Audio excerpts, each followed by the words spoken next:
All right. Good evening, everyone, and a very warm welcome. I'll tell you some facts about the PACES. It's an unfair exam at times. Many candidates with really good talent can miss it out for some mistakes. I'll tell you why and how. And the second point I want to tell you is a lot depends on the center and as well as examiners. There are centers with 80% pass rate, and there are centers with 20% and below pass rate. It's the cold fact. Okay. Above all, you need God's grace to clear this. A lot of chances are there that you can be misguided than properly guided for the PACES examination. The lot of problem is prevailing. Okay. A lot of people just seen one PACES examination, cleared it, and they will start teaching. And many can be led astray with respect to all prominent teachers. There are people who are prominent teachers who know what is PACES, who have conducted PACES exams for like years together. Their level of experience is entirely different. So I would suggest you always make sure whom you are choosing as your mentor. He shouldn't misguide you and make you fall in some pit. First truth, like I said, some examiners are from hell. It happened in my very first PACES attempt. Actually, the examiner was marking down people and literally failing people, giving unsatisfactory. He was just flipping the pad and showing at our face. That was one of the ridiculous experience we had. Second truth, there are some centers from hell. There is no doubt in that. Number three, do you know there are some candidates who are from hell? What do you say about that? There are certain candidates who are absolutely nasty and absolutely idiotic and absolutely stupid. I've seen as a surrogate in my life. I have seen 10 plus PACES examination in my life as a surrogate, and I know as a timekeeper, as a person who enters the mark, all this stuff. So there are some candidates who are like that, okay, who just do all the red flags of PACES and expect to pass the examination, which is not going to happen. All right, that's one of the truth. Coming to 5 things which will help you to get through the PACES. Those are your plan, the practice, your PACES mentor, your study partner, and above all, discipline. A disciplined preparation matters a lot for PACES. So coming to PACES slot, some people definitely will be having a doubt on that. Yesterday, one candidate called and asked, like, I'm not getting a slot. It's been around 4 years. She keeps applying. She's not getting a slot. There are some tips and tricks you have to do if you're not getting a slot. Okay, obviously slots are allotted for UK trainees first, and then it is allotted for people who are at the verge of their 7 year period, but it's no longer there. So the second preference goes to Indian trainees. Indian UK offshore trainees. Either you are an IMT candidate or any parallel IMT candidate, you will be preferred. Everything else goes in a lot. They'll just cost a lot, and wherever your name's gonna be, you may be getting it, you may not be getting it. Okay, depends. Okay, all right. And local trainees are preferred over international trainees in India. Okay, in India now that rules have been changed. Local trainees are preferred. Coming to the carousel, this is the PACES 23 carousel. I'm not going to waste much time on it. Well, first station is communication with respiratory system, examination, then clinical consultation. Then comes number 3, the cardiovascular and neurology station. Then comes your abdominal and communication station. And finally, you're going to go ahead and have your clinical consultation station. All right. You need to pass the skills. That's what matters a lot. So you need to know what exactly the Royal College of Physicians expect from you. Okay, they don't want to see any big time consultant. They only want to see a safe doctor. Okay, the very first skill is physical examination. What RCP says, to demonstrate a correct, thorough, systematic or focused, focused focused and appropriate physical examination.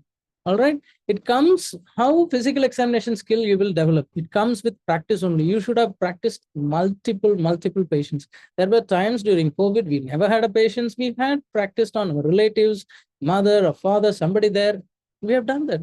And you can never acquire this by watching videos. Please beware. Some of the techniques they are telling the videos in the videos are absolutely wrong. I've seen some candidates standing at the bed end of the patient and asking the patients to just pull your eyelid down because they've seen in the pastest videos. With all respect to pastest, it's wrong. You have to avert your eyelid by yourself asking the permission, then only you'll be able to see the signs. Okay, so never ever think you will acquire the skill by watching videos. Videos can serve some foundation, that's it.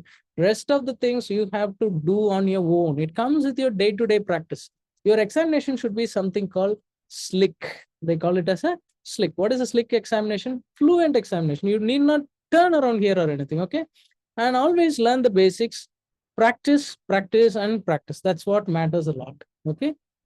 Okay. There were days, like I mentioned, I did it on air. Even if my no family members are there during the lockdown scenarios, I did it on air. I just used to assume there is a patient there, assume there are examiners there. I'll enter the room and I'll try to do all the sequence together. So this is how you have to master it. Always ask a friend or a colleague, a junior colleague or a ward nurse.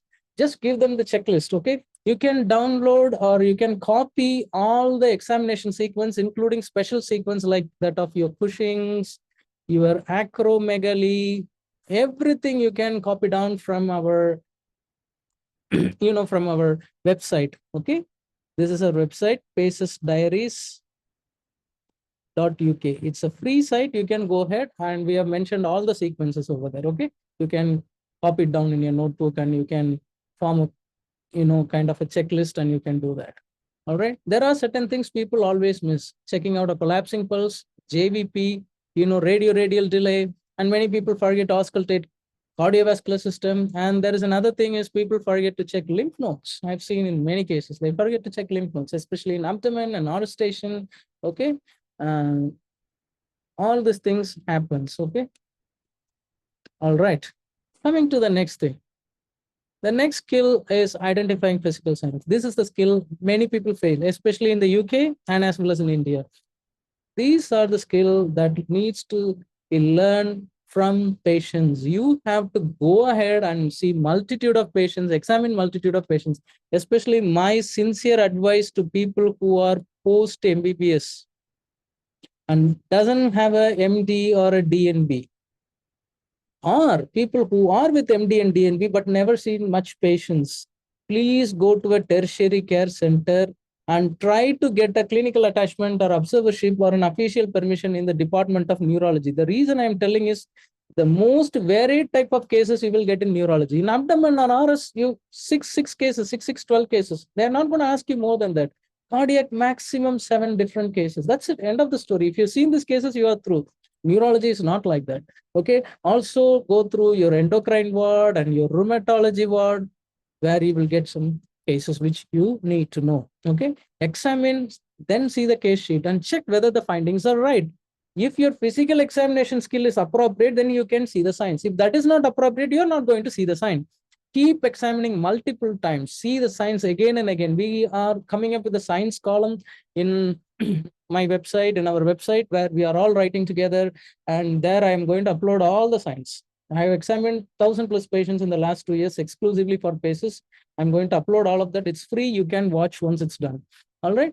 This should come at a reflex level. Seeing the patient itself, you should be told, these are the signs. I'm going to do this. End of the story. Okay. If there is an opportunity to perform under seniors, it's the best bet. Okay. Learn how to elicit a sign. Do not do it in the wrong way. Many people I've seen, for example, checking for the eye movements. I've seen people just standing very far off without even fixing the patient's head. They will just move the fingers here and there and they will check the eye movements and think, okay, it's done, because they are doing like that in the past videos, or they're doing like that in clinical skills program. And that's not done. Always know how to do, fix the head, pull the eyelid up, stay at a distance, and watch how their eyes are moving. Is there any nystagmus? Is there any ophthalmoplegia? You have to do it properly. Then remember only one thing, inventing any sort of physical sign is a death penalty in PACES. Done, you are done. Finished. Okay? Never invent a sign. Next is clinical communication. Again, Indians fail this thing a lot. Thanks to the online tutors. I'm having a lot of respect towards some online tutors, but some people are teaching absolutely false things. Okay? I've been taught a false thing, and I tried to do that in the real examination, and I got clean bowls in the communication. All right.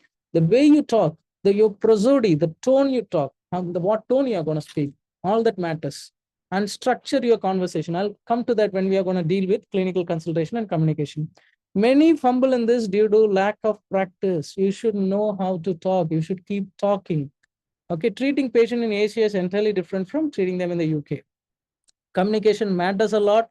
Try to sound natural and reasonable. Don't try to put up some accent. I'm doctor from here and I'm gonna examine you. Are you ready? No, don't do that. Don't do that. Beware, some Asian examiners will be there. They'll get absolutely irritated if they see you doing some kind of accent. Don't do that. Be real. You don't need to sound like a Britisher. You don't need to sound like an Australian. You don't need to sound like an American. Be who you are and go and speak clearly. That's more than enough. All right. That's more than enough. Always know what to tell and what not to tell. There are some surrogates. There are some surrogates who are dangerous, who will not give up, who is not going to budge for you, who is going to keep fighting with you, who's never going to give up. Don't worry. Structure it properly. Know the sequence, how to deal with that communication scenario. That's more than enough. Skill these differential diagnosis. First advice is never ever tell a rare differential diagnosis. A real transplant patient where I was a translator, one gentleman, he looked like big time consultant. He came, tell me a differential diagnosis for this renal transplant. What do you think would be the cause? The very first cause he said is amyloidosis. Examiner got shocked. How many cases of amyloidosis have you seen? Couldn't answer. So don't do things like that.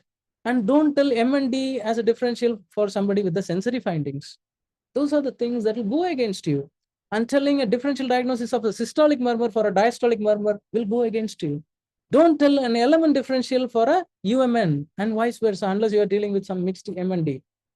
Best source I would suggest is BMJ 1 examination has the best differentials based on NICE and UK, but still you can do something like a last second basis is another decent source, but last second basis needs little updation, which we have done from our end.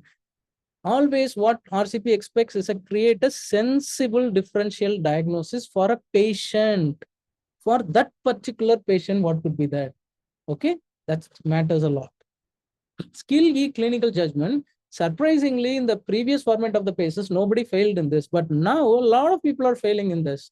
Okay, this skill failed me in the first attempt by a mark in the communication. Okay, clinical judgment comes only if you know to manage multiple cases on your own. You should know what investigation you will do.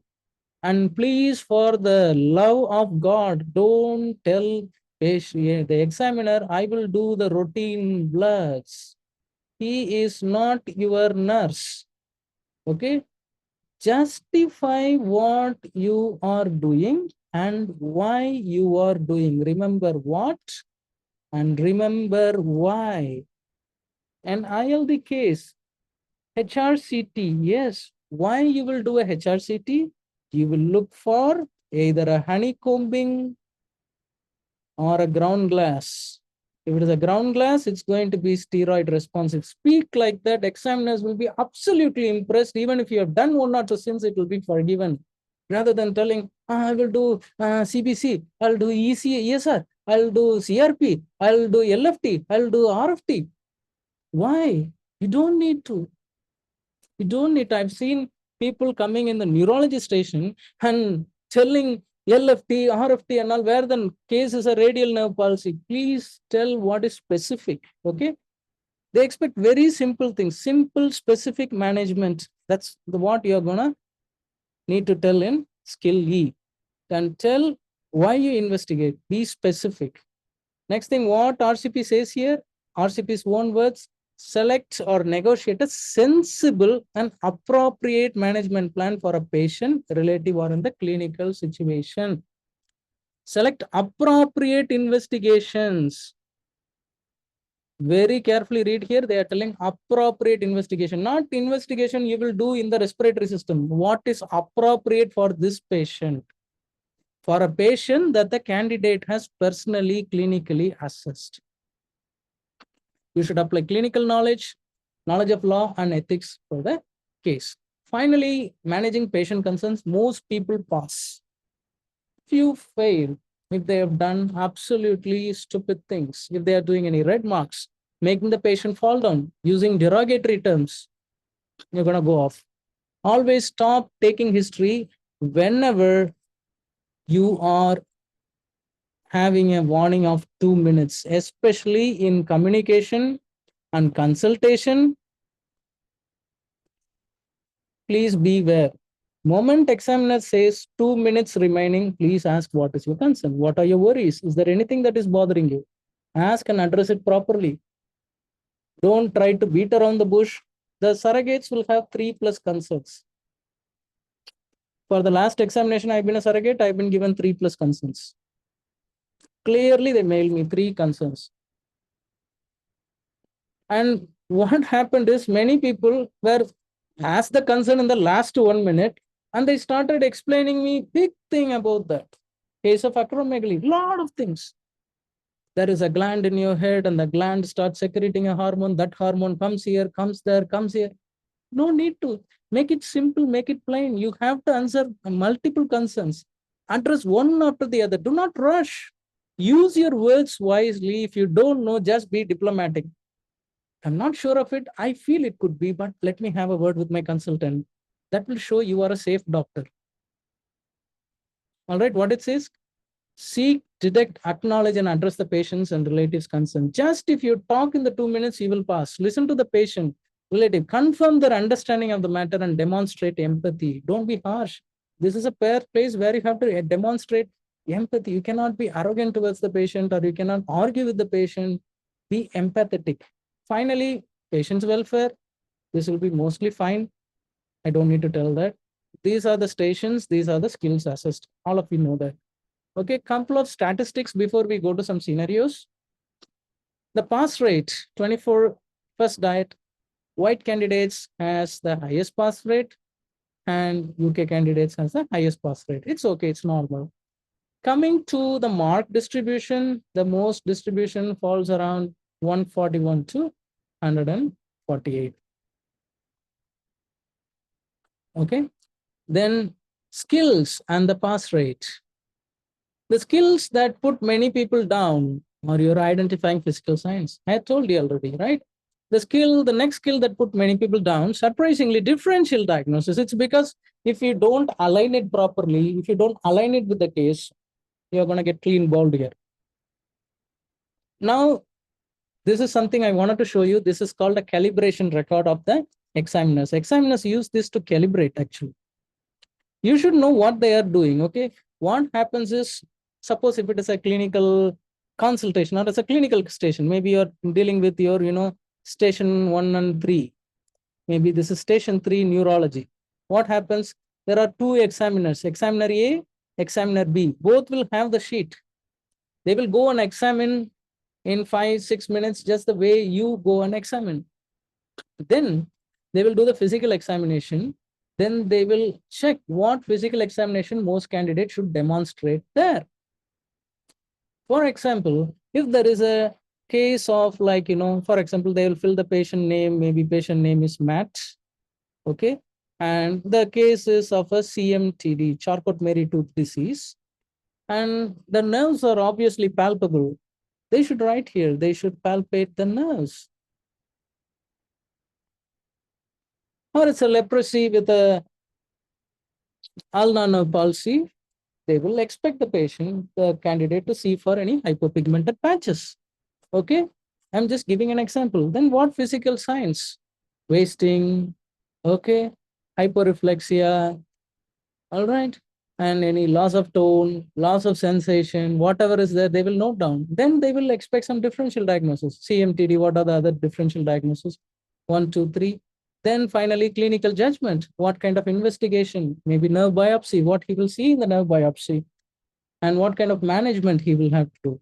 All these things. And then finally, tell whether the case is easy or average or difficult. Like that, they will calibrate. After the calibration, then only the exam happens. You should know how they are calibrating. Okay, how they are calibrating. Same thing for communication. Okay, I'll get through this to you during the communication session. This is for clinical consultation. Again, the calibration here, clinical communication comes into the play, and management of patient concerns comes into the play. All right. They will expect you to elicit a history that is relevant and explains information to the patient in a focused, fluent, and professional manner without using jargon. Remember, jargon is a red flag in PACES. Jargon is an absolute red flag in PACES. All right. It elicit a history in a relevant manner and explain the information to the patient in a focused manner. I'll tell you how to do that. I'll come to that. Then managing patient concerns. This too will add up to that. All right.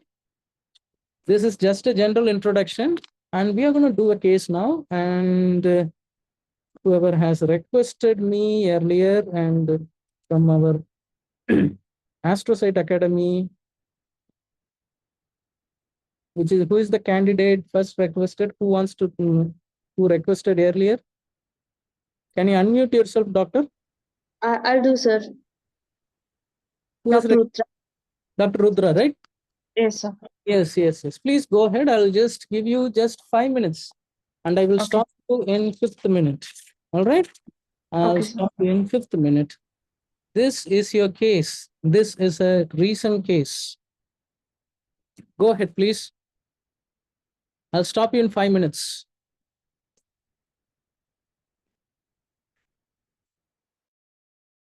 If any of you can't read, I'm reading Mr. Rian Smith, 48 days, male. You are the general doctor in the general medical clinic. Presenting complaint is shortness of breath and cough. There is nothing much apart from that.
Doctor, your time to history taking is over. I mean, like, over. Can you start?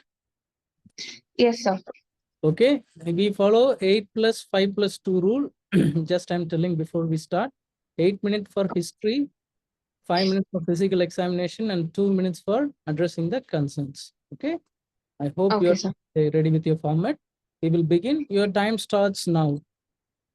Good evening. I'm Dr. Rutra. I'm one of the medical doctors here today. May I confirm your name and identity, please? Yes, doctor. I'm Ryan Smith, 48 years old guy, doctor. Okay, how would you like me to address you as? You can call me Mr. Smith. Okay, Mr. Smith. So, I'm going to get some history from you, examine you, and address your concerns. Is that fine with you? Yes, doctor. It's fine, doctor. Okay, so I've read from your GP's letter that you're suffering from some cough and breathing difficulty. Can you tell me more about it? Yes, doctor. Kind of, I'm not able to breathe normally, doctor. It's been 6 months. I'm having continuous shortness of breath. And the cough that is adding more woe to that. Okay. So, and for 6 months, it's worsening in the past few months. Have you Yes, felt it? it is worsening, doctor. Okay, so did it start suddenly or it started gradually? I mean, like I started noticing first I was at home, then I started walking fast, and then I noticed some shortness of breath. Then it worsened to the way that even if I just sit for a long time watching TV, I'm getting breathless. Even now, I'm breathless before you, doctor. Okay, Mr. Smith, I think it's very difficult for you. I'll try to do my best. Okay. So, are you suffering from any chest pain along with it? No, Okay, have you noticed this breathing difficulty gets worse during the night when you sleep, something like that? it's always there, doctor. Okay, so when you cough up, are you coughing up any phlegm? Sometimes some phlegm comes, sometimes it is dry. Okay, and is there any blood in any of the cough?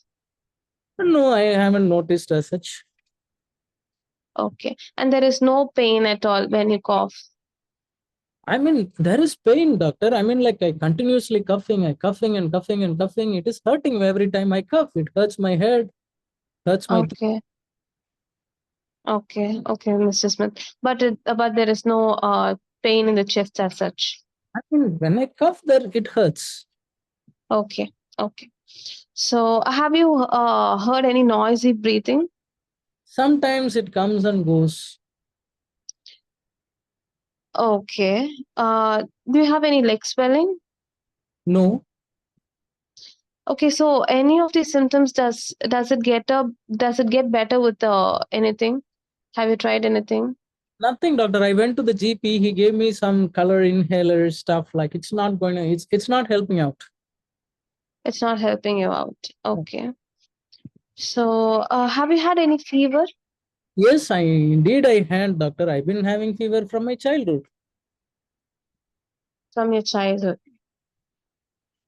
For a long time, you're having fever. Been having fever on and off, doctor. At times I catch some bugs. Once I catch bugs, I do get fever. Okay. Okay. Have you noticed any changes in your weight or appetite? Appetite, I think now I'm not able to eat because of the cough, doctor. Whenever I'm eating, like coughing, cough is coming up, and weight, like I think I have lost some weight. I feel not sure. I have to check. Okay. Have you had any vomiting? No, Okay. Any headache? no, Any lumps and bumps in your body? nothing I am aware of. Any rash, spot, or pigmentation in your body? No, Okay. Any change in your bowels? it's fine. Any change in your water works? It's fine. Any joint pain? I'm sorry. What pain? Joint pain? Any pain in your joints? No. Okay. Okay. So you're having this fever since your childhood. So you're having this cough and this breathing difficulty also for a long time, is it? Doctor, I said I have fever on and off. Like whenever I catch a bug, I go get a fever like everyone Oh, else. okay, Mr. Smith. So, so when are you taking any medications that I should be aware of? Are you on treatment for anything? Now I'm not on treatment of anything. At present, you mean? At present, I'm just taking these two inhalers. I just thrown in the dustbin because it's of no use. Okay, in the past, have you been taking any medications? Yes, doctor, in the past, I have taken medications for tuberculosis. Okay, and it was when was it? 2 years back. Okay, and did you complete your treatment? Yes, doctor, I completed the treatment. Then again, I just like got some fever. Then again, I went. Then I said like this is a different bug. It needs a different treatment. Then they gave me a different set of medicines. Then again, I came. Then again, one more time I went. They said like this time the bug is even more resistant against the medications they are giving. They gave a different set of medications. So 3 times I went and completed. And it's all tuberculosis, but it's just more and more resistant. Am Yes, I right? they said like that. Okay, I'm sorry to hear that. So, is anyone in your family suffering from tuberculosis? No, doctor. As soon as I know that I got tuberculosis, my wife left me. I'm extremely sorry, Mr. Smith, for that. And okay, so do you have any allergies? No. Okay, I'm going to ask some few personal questions. Is that fine? Okay, please go ahead. So, do you smoke, Mr. Smith? Yes. So, how many cigarettes do you smoke? Earlier I used to smoke. Now I'm not smoking. I stopped smoking since the last 2 years. Before that, I used to smoke around 10 sticks a day for 20 years. Okay, okay. And do you take any alcohol? Yes, I do take alcohol like once in 2 days. Okay. Alcohol is just going to make your health worse. So I think it's better to cut down on the alcohol drinking. Okay. That's okay. And may I know your job? Yes, now I am just in home. I'm not going for any job. Earlier, I worked as a captain in a ship. Okay, so you're not able to go to the job because it's difficult for you. You're feeling difficult. Diagnosed with tuberculosis. They didn't allow me because back to back I had TB, right? So they didn't allow me Yeah. to, you know. Okay. Do you use any party drugs? No, no, never, doctor. So who are you living with now? Now nobody is there, doctor. I am alone. Okay. I'll try to help you with the social support system so that we can do some things that you can take care of yourself. Of you, doctor. 8 minutes time is over. You want to see the patient? I'll show some of the findings. So only one thing, sir. Have you traveled anywhere in the recent past? No. Okay. Examination. I want to see. Exam. Is the first wasting in the generalized wasting if there is any loss of temporal buccal pad of fat and emaciation. No. Then what you want to see? I'll show you the patient. Okay. Pale. Clubbing. Clubbing is present. Okay. Trachea deviation. Before that, you don't want to see the patient in general. And we'll ask the patient to remove his shirt and Yes, see sir. this. Yes. I wanna check this. You are finding this. Okay, sir. Can I see it again? See the picture if you want. It's more detailed. Okay.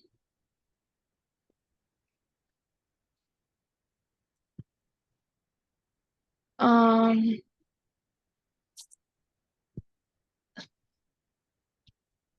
Sir, I'm so sorry. Okay, this is a scar in the back. Yes, from the I mean, chest to the back on the right side. okay, sir. Okay. Scar. Can you see this again? sir. Yes, sir. So I'd like to ask history alone. Have you had any surgeries in the past? Yes, I had surgery in the past because of frequently I had this TB. They just Okay. my right lung, most of it, they just removed my right lung. Almost all the lung, I feel they removed because they said it's totally infected, it's of no use. Okay. Was there a transplant are you aware of? What transplant? No, doctor, they took away my lung. I wish they give me one more lung. Okay. Okay. So, okay. And then chest expansion, Right, tracheal position. the right side. Chest expansion is diminished on the right side. Okay. So, breath sounds. So, trachea is towards the. Right side, obviously. Okay. And breath sounds. Decreased on the right side. Okay. I'm looking the hand for any tremors. Tremors. There are no tremors. Okay. Um, Something is present. Okay. Mm. Percussion of the lung. Percussion of the lung. Percussion of the lung, right side, dull node. On the other side, some compensatory hyperinflatory findings. Obvious. Oh, okay. Okay. You'll have just 1.5 minutes remaining. Okay, sir. Yeah, Mm. Paler sinuses. mildly pale, Okay. not sinused.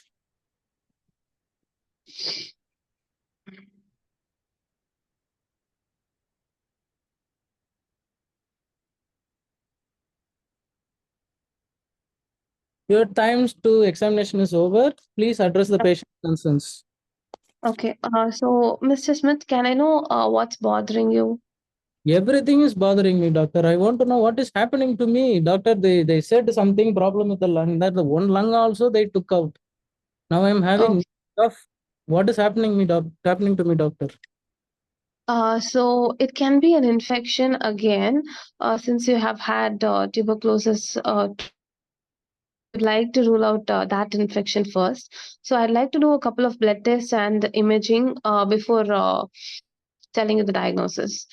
Does that seem like a plan to you? What imaging, doctor? Oh my God. So what does it look like, doctor? Any idea that what it is? I never had idea. I don't have idea. So I came to you so that you will at least tell me what is it. It can be an infection, or it can be since you have had tuberculosis multiple times, it can be an infection, and it can be. Can be what, doctor? Doctor, Sir, yes, a post pneumonic. Sorry. Um, it doctor, can it spread to others? I'm talking to you. Will you get also affected? it depends on the cause. If it's an infection, if it's a tuberculosis, it can spread. But if it's not, it may not. But most probably, since you're having a fever and since you're having this cough for this, and since you've had already infections, it's probably an infection. So we'd like to test you for it and treat you for it. Would like to test and treatment. Okay, doctor. Your time's up, doctor. Please come here. Okay. Yes, doctor. Can you please tell three differential diagnoses and substantiate that with your positive physical findings? Okay. So this patient who's suffering from this cough and breathlessness, and on examination, he has a clubbing pneumonectomy scar, and Doctor, 1 minute. he has. To ask you Uh, three differential diagnosis, give the differential diagnosis, and then substitute okay. with your physical examination finding. Okay. Okay. Post pneumonectomy patient, with he may have a tuberculosis, maybe a reinfection of tuberculosis, or TB. it can. Okay. Next.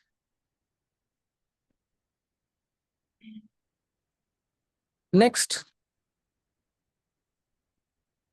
Okay, next. Since he works in he work since he has sir, he works as a captain of the ship. Yes. Sorry, I should.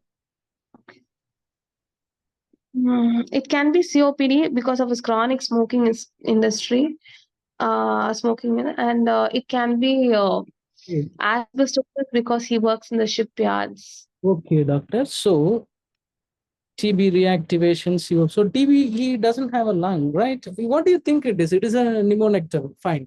So TB is in which lobe now? The other lung, you mean? It can be, sir, In the other lung, or not extrapulmonary. it can be pleural effusion, Pleural effusion. Did you extra TB. I didn't check for nodes, sir. I didn't check for nodes. find? Yes, of course. And you I'm said so sorry. anything, it's okay. Anything in the physical examination that says it's a COPD. No, sir, I just said because he has a chronic smoking history. Just said And also, there's a pneumonectomy. It can be because he had um, pneumothorax. pneumothorax. And no, sir. Where, doctor? No, sir. Okay. Tell me specific investigations you will do for this patient. Okay, I'd like to do chest X-ray, CT chest, sputum examination for AFP and gene expert, CBNAT, Okay. and sputum culture sensitivity, Okay. and that's all. That's all.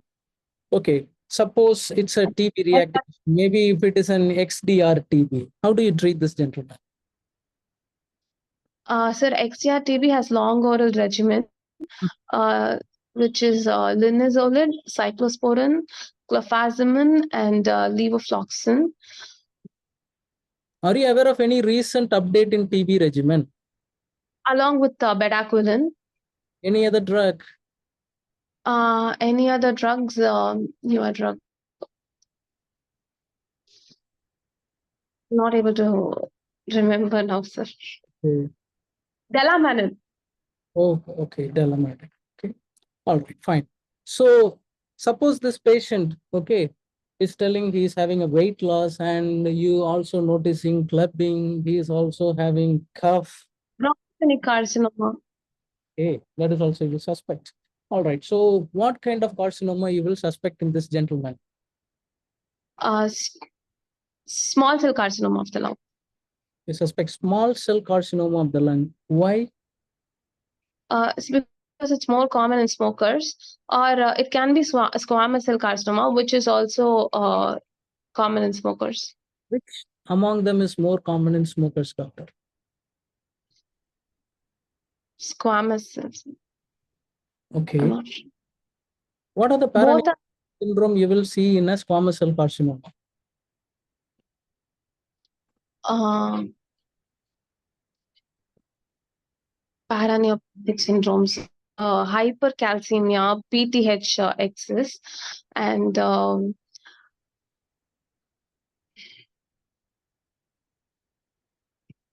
squamous cell carcinoma can cause Squamous cell carcinoma of lung. paraneoplastic manifestations, sir. So I'm asking, how do you treat a squamous cell carcinoma of the lung based on the stage? Uh, Because it's stage 3, 4 cancer. How do you treat? it is treated with radiotherapy and chemotherapy. If it's stage 3 or 4, if it's in the initial stages, surgery can be an option. It's your time's up, doctor. Okay. Coming to the case, there are 3 differential diagnoses. 1, 2, 3. First is called PPS. I'll tell you what is it in a second. Next, malignancy they expected as a DD. Mm. 3, you can tell any infection. accepted. PPS is called post pneumonectomy syndrome. I'll tell you that, okay, in a second. Okay. Coming to your performance, okay, physical examination will go for a borderline. You know why?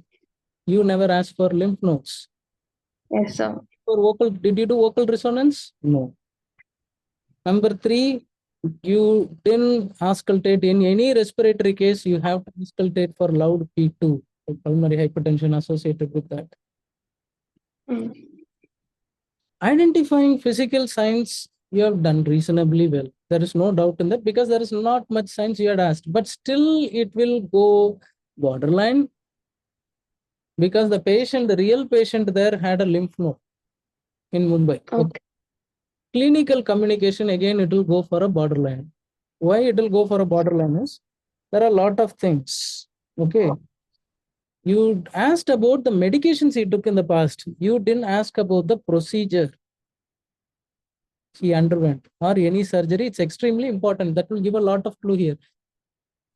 If you brought it up a little earlier and if you had told lung removed, pneumonectomy or a lobectomy, you will got the diagnosis by then and there itself and you will know where to focus the questions on.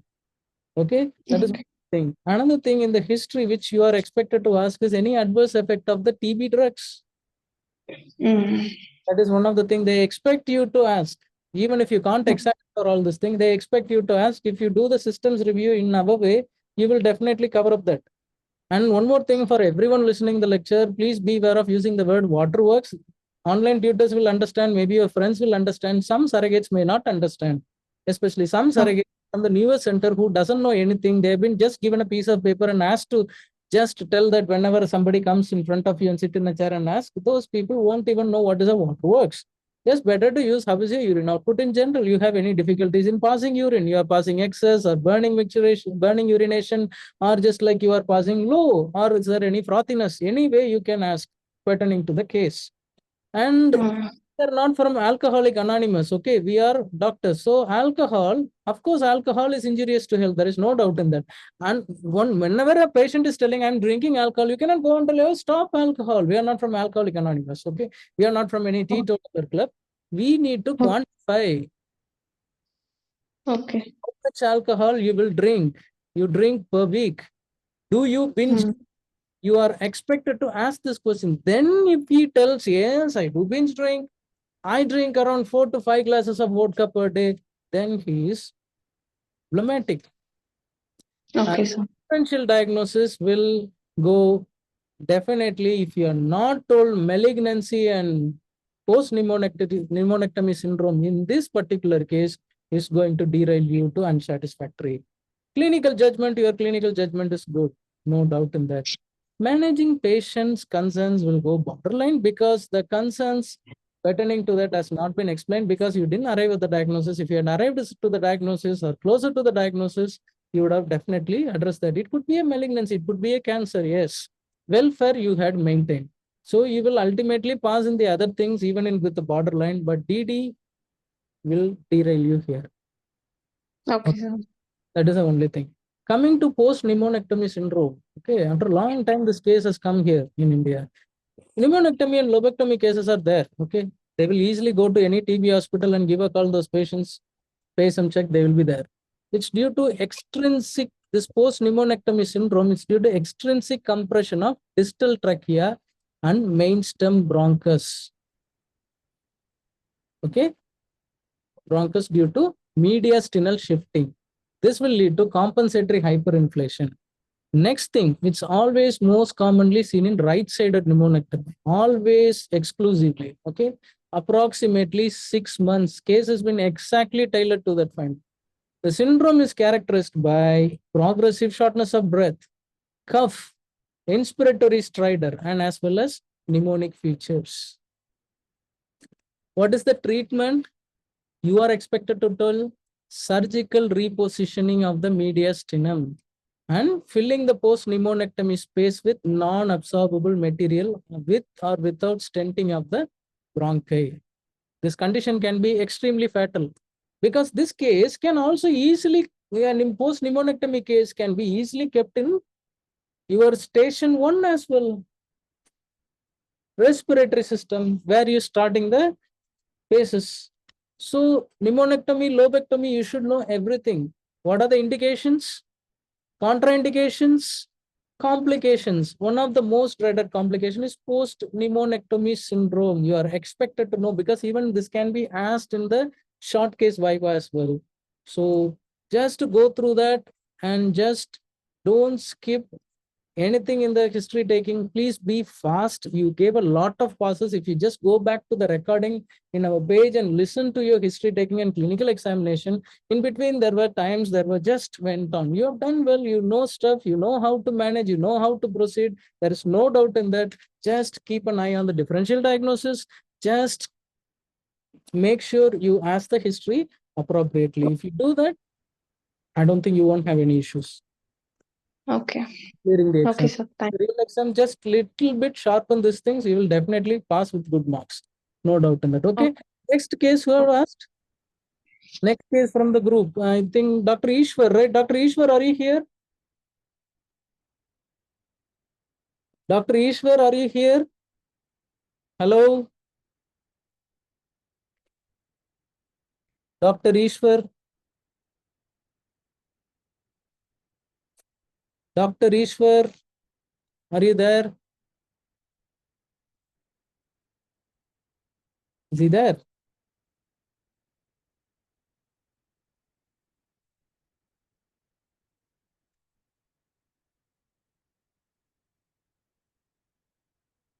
Dr. Ishwar? He's No, he is not there. Dr. Monica, can you take this case? Yes, sir. I'll take it. Okay, next case. This is for Dr. Monica. Please go ahead. Okay.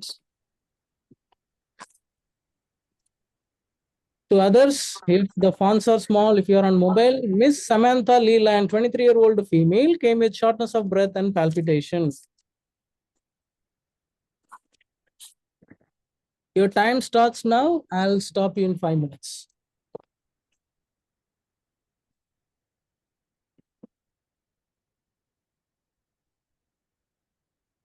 Dada.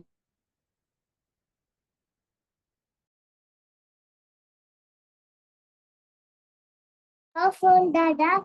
Your phone.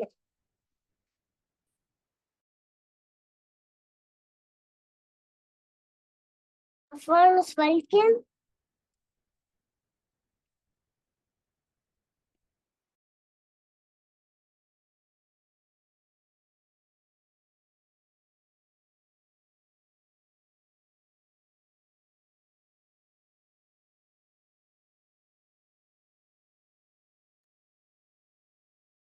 Can someone summarize the examination findings of post-pneumonectomy patient? Post-pneumonectomy, first thing you have to go, yes, clubbing pallor, right tracheal shift. Then other things.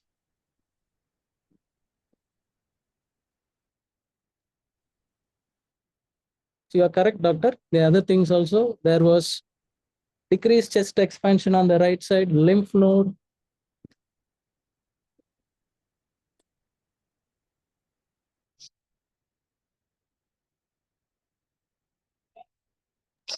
Sir, can I start? Yes, you can start, doctor. Please go ahead. Okay. Hello, I'm Dr. Monica. I'm one of the doctors here. Hope you're Miss Samantha Leland. Yes, doctor. How would you like me to address you? You can call me Samantha. Okay, Miss Samantha, I'm here to speak with you and examine you and address your concerns at the end. Yes, So, please. can you tell me what brought you to the clinic today? Yes, doctor. I was all right. And then suddenly I started developing, the shortness of breath. And, I could start feeling my own heart rate. It was very disturbing, doctor. I understand, Miss Samantha. This must be very distressing for you. Let me see how best I can help you out. All right. So, when exactly did this start? It's like it has started like it is going on for around like, doctor. Hello. Hello, doctor. Can you hear me? Hello? Can you hear me, doctor? Yes. Yes, sir. Yes. 5. Yes, sir. Yes, sir. 6 months it has been on and off. Can you hear 5 me? to 6 months. Okay. Yes. How has it been over the past 6 months? Is it Yes, doctor, it We is kind cannot, of, we cannot hear the candidate. yes, doctor. Your voice is little bit breaking, Dr. Monica. Can you just check your network, please? So now is it okay? Yeah, it is okay. Yes, please go ahead. Yeah. Okay. So how has it been over the past 6 months? Is it getting worse or staying the same? Kind of same. It is going on and off. It is kind of same. Okay. Can you tell me when exactly are you getting breathless? Like after an activity, or are you breathless all the time? Not all the time, doctor. After an activity, or sometimes when I'm in home, if I get stressed or anything, it just starts. Sometimes I do notice after activity also. I don't know any peculiar time when it is coming and going. Okay. All right. Is there any difference between day and night, like when it is getting worse? There is nothing like that. It is there all the time, doctor. Right. Okay. All right. So, do you also get breathless in lying down position? So, No, doctor. I'm not getting breathlessness when I'm lying down, doctor. Okay. All right. Have you ever woke up in the middle of the night feeling breathless? No, doctor. I don't, doctor. No. All right. You did mention that you had some awareness of your heartbeat, right? Yes, doctor. I do have some unpleasant awareness of my own heartbeat. Okay. So, is it like fast beat, or are there any pauses in between when that happens? It is a fast beat, doctor. It is beating like sometimes as if my heart is going to come out of my chest wall. Okay. Right. So, do you have any chest pain along with this? Sometimes I'm feeling some tightness. I don't know. It is called a pain or what. Is it like a heaviness over your chest? Not heaviness, kind of tightness, some uneasy feeling. Tightness. Okay. All right. Is it going anywhere like towards your jaw or towards your shoulder? No, no, no. No. Okay. Apart from this, have you ever had any sweating? Sweating, I do sweat, doctor. Whenever I have this kind of pain or shortness of breath, I used to get really anxious and I do sweat. Okay. All right. So, have you ever thrown up or do you feel sick? No, no, no, never. Never. Okay. Do you have any headaches associated with this? No, All right. Have you noticed any cough along with this? no, How about any leg swelling or ankle swelling? no, doctor. No. Okay. Do you feel dizzy during these episodes? No, No. Okay. When you stand up from the sitting position, do you feel dizzy? no. Okay. Have you noticed any weight changes, weight gain or weight loss? I'm just feeling like I'm just losing weight. I'm just irritated. You're losing weight. So it is unintentional, I suppose. Yes, doctor. All right. So how is your appetite like? Appetite is okay, doctor. That is okay. Do you have any weather preference? Like, do you feel better in hot or cold weather? Nothing as such. Nothing as such. Okay. All right. So have you noticed any lumps or bumps in your body? No, Any neck swelling or no, swellings that? no, no, not at all. Hello? Yes, doctor. No, not at all, doctor. No, not at all. Okay. All right. Have you noticed any raised body temperature? No, doctor. All right. Do you have any joint pains or stiffness in the joints? No, doctor. All right. Okay. Have you noticed any vision problems or speech related issues so far? No, doctor. Okay. All right. So, any issues with walking or balance? No, doctor. Okay. How are your waterworks like? It's okay. It's all right. Okay. So, any frothiness or blood in the urine you have noticed anytime? Oh, no, no, I didn't, doctor. Okay. Any changes in your bowel habit, like hard stools or loose stools? No, doctor. Nothing. Okay. All right. So, I would like to ask if there are any medical conditions you're diagnosed with, like high blood pressure or high blood sugar, Nothing as such, doctor. any heart related problems at all? Nothing as such, doctor. Nothing. Okay. Are you on any medications regularly? No, doctor. I just take multivitamins. That's it. Multivitamins. Okay. Do you take, are you allergic to any medications or food as such? Nothing I'm aware of. Nothing. Okay. Are there any similar conditions or any, I'm sorry to ask this, but any sudden deaths in the family? No, doctor. No. All right. So, have you ever traveled in the recent period? 6 months back, I've been to Australia. 6 months back. Yeah. Okay. So, all right. So after, so when did you return from Australia? 2-3 months back. 2-3 months back. Have you exposed to any known tuberculosis patients at all, if at all you're aware? Maybe. I don't think so, doctor. You don't think so? All right. Okay. So can I ask some personal questions if that's okay? Yes, please go ahead. Do you smoke?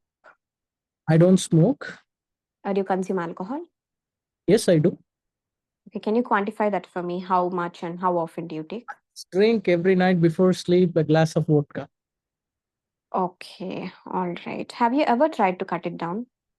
Yeah, doctor, I feel it's fine within the limits. Okay, so but drinking every day would be harmful to your body. So if you really feel like cutting it down, we're happy to help you out. Oh, Okay. okay. Okay. I'm sorry to ask this, but do you take any party drugs? Oh, doctor, yes. And provided it's confidential, I will tell you. Yes, it is confidential. We wouldn't reveal your information. Yes, doctor, I sniff coke Okay. So how often do you do that? every weekend. Even yesterday I had, it was a great fun. Okay, fine. So do you take any drugs via syringes or needles?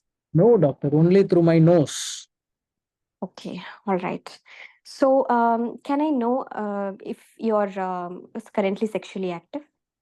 Yes, I am. Okay, can I know who your partner is? My partner is my fourth boyfriend. Okay, so do you have casual partners? Yes, doctor. My boyfriends. Okay, all right. Do you practice safe sex, No, Miss doctor, Samantha? not with my boyfriends. I don't. Okay, all right.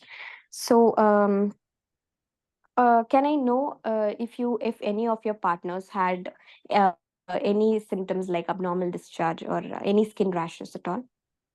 No, doctor, I don't think so. Doctor, your history taking time is over. Okay, sir. So I would like to examine the patient. Patient is a normal looking girl sitting there. Okay, and general examination, how's the pulse? I would like to check.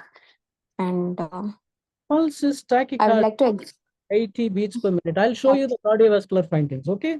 You tell me what else you want. yes, sir. Yeah, yeah, okay. Tell me. Sir, pulse, I would like to check. She's in tachycardia, Yes, 80 beats per minute. 80 beats per minute. Okay. I would like to check her blood pressure as well.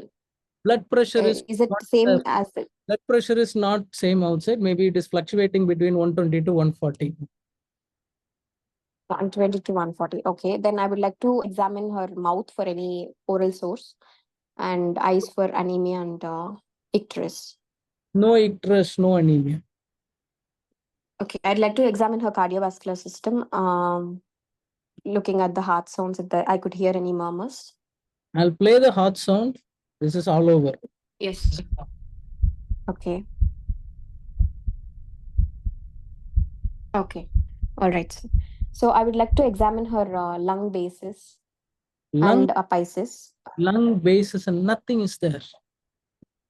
Nothing is okay. I would like to examine her skin for any rashes which might be evident. No rashes.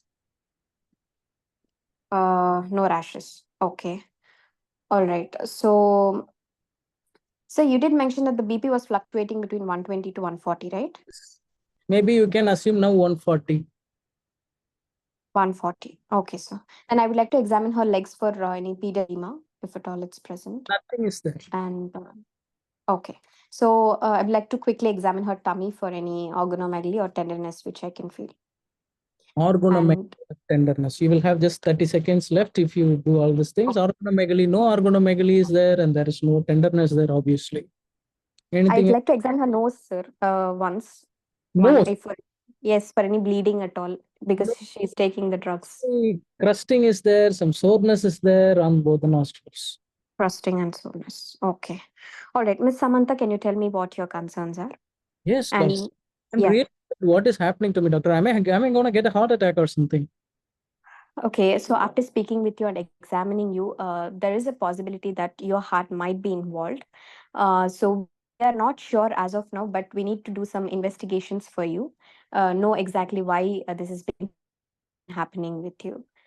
Okay. Do you have any other concerns that are running on your mind? Yes, doctor. I want to know, like, is it like something involved in the heart? So, what is it exactly, doctor?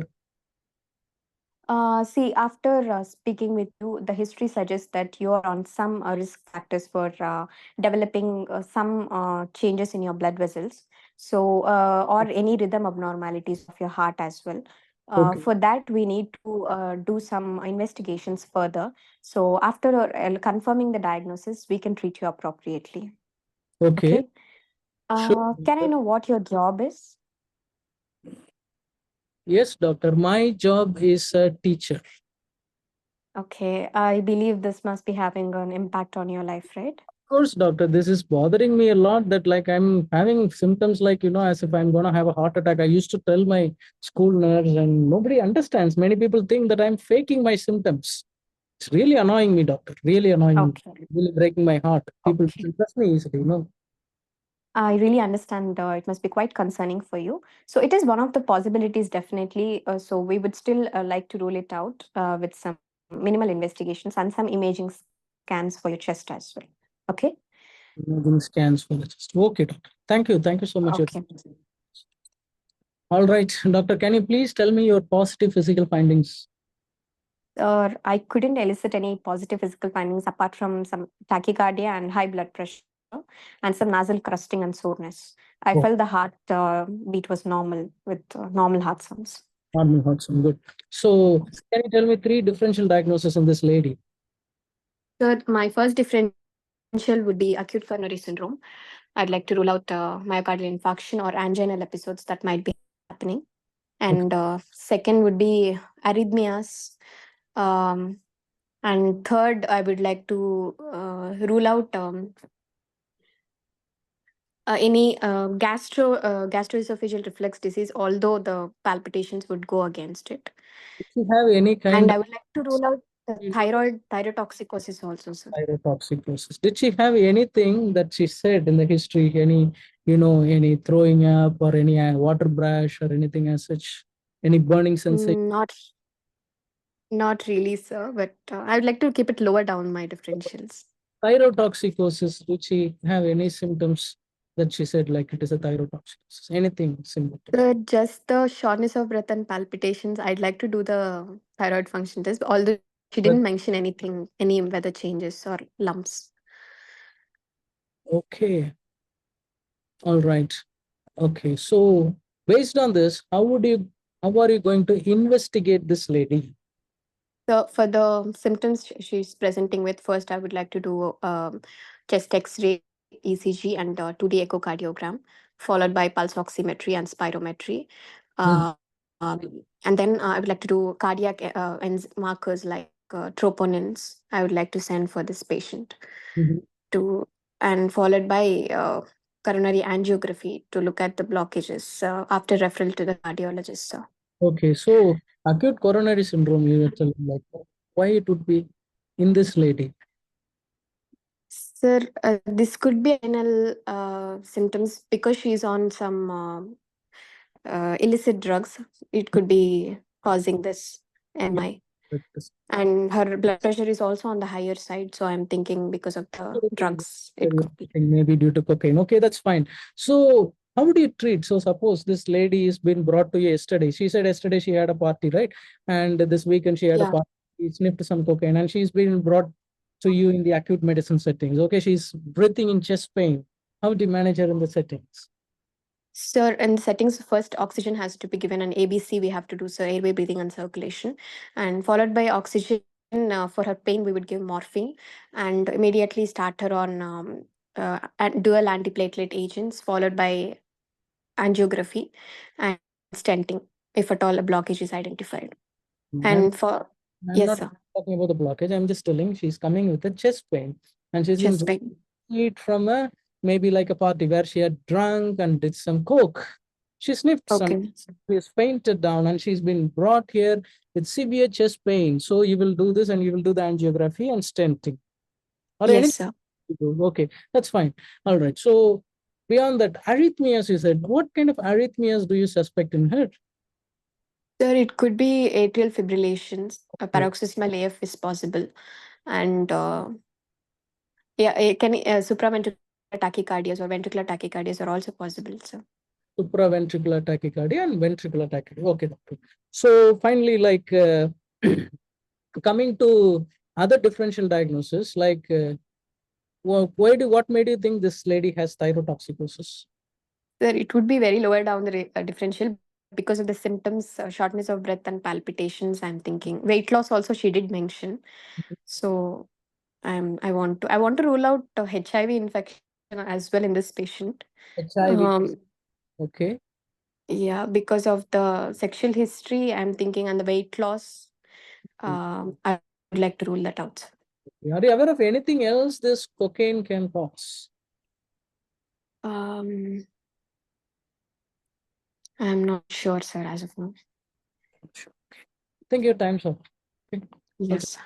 This diagnosis, I'll tell you, this is an coronary, instead of calling acute coronary syndrome, it's a coronary vasospasm, first differential due to cocaine. I think you would have aware this case they had kept in Oslos. Coronary vasospasm due to cocaine. Okay, that's fine. Okay, sir. We accept it. The next, DD. Anybody, okay, cocaine, apart from cocaine, anybody, young lady with a palpitation, with a kind of, with palpitation along with some chest pain, the next thing you should be thinking in terms is something called as anxiety disorder or a panic attack. Number 2. Number 3, you can put anything. Cocaine can cause something similar to myocardial infarction. A lot of people, how cocaine causes chest pain? Yes, it does. It mimics an MI. And whenever such patients are brought here, then third differential, you can put anything from a thyrotoxicosis that could be subclinically there in this lady, and lot of other things. BP fluctuation, the moment she took cocaine, it is going to be, yesterday if you measured her BP, it would be 180 or 190, or it could be even 200 in cocaine users. Then it comes down. Then again it can go for a vasospasm, then again it comes down.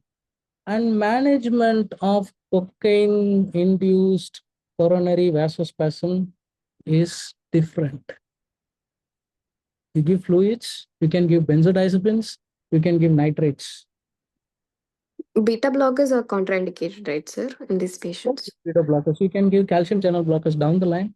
Benzodiazepines, fluids, somebody correctly put here, like fluids, and then nitrates you can give. This is not a patient where you are going to take or push into the cath lab unless it is absolutely necessary. Okay. Here, very, very important thing in managing patient concern, de-addiction is must for her. De-addiction is must for her. The recent exam, they kept a normal patient. They just kept a nurse. That's all. They just asked a nurse and asked her to change the clothes. The patient cloth gown, made her sit. Good thing I like about you is like you didn't invent sign with the hot sound. It's a normal hot sound. When I just played this, a lot of people came with diagnosis like S3 is heard, S4 is heard, loud P2 is heard, nothing. The biggest trick in PACES examination is finding out you are having a normal patient right in front of you and not to invent sign and controlling the urge to invent the sign. Okay, that is very, very important.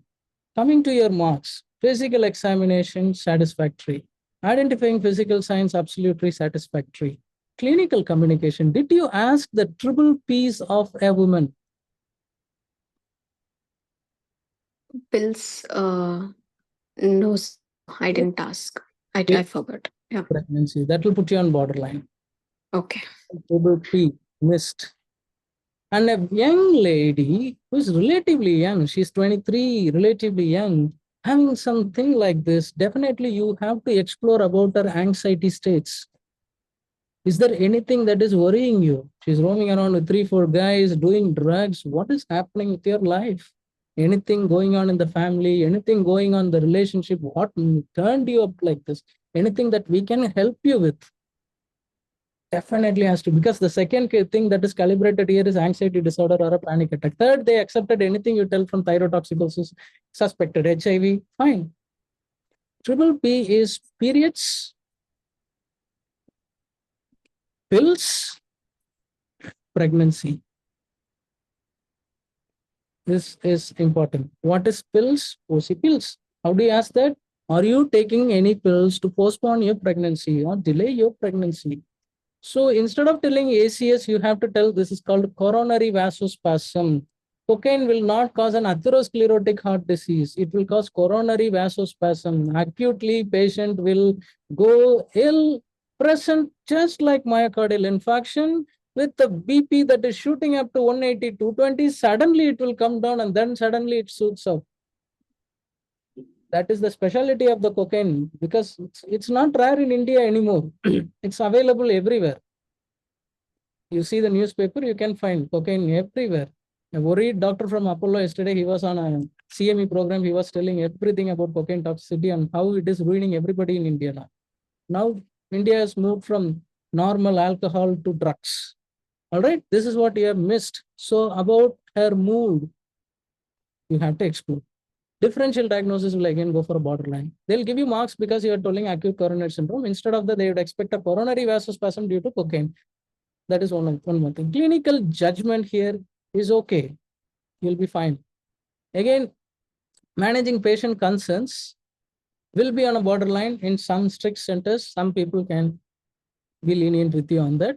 Welfare you have done. So you will pass the station. Only these are the 3 things where you have to improve. Definitely, they will expect you to think of anxiety disorder or a panic attack in a young lady with no comorbidity, no family history, nothing that is actually lateralizing it to a heart disease. She clearly said this weekend she had a cocaine. Okay. Otherwise, you have done well. Definitely clear the station. You will definitely score well also. There is no doubt. Your history taking is good. Physical examination skills are good. You are identifying physical signs is too good, because I've seen many consultants hearing this. I invented science, but you never invented science. That is a big plus mark or a plus point in your end. Okay. Hot sounds. Who wants to hear? This is the hot sound.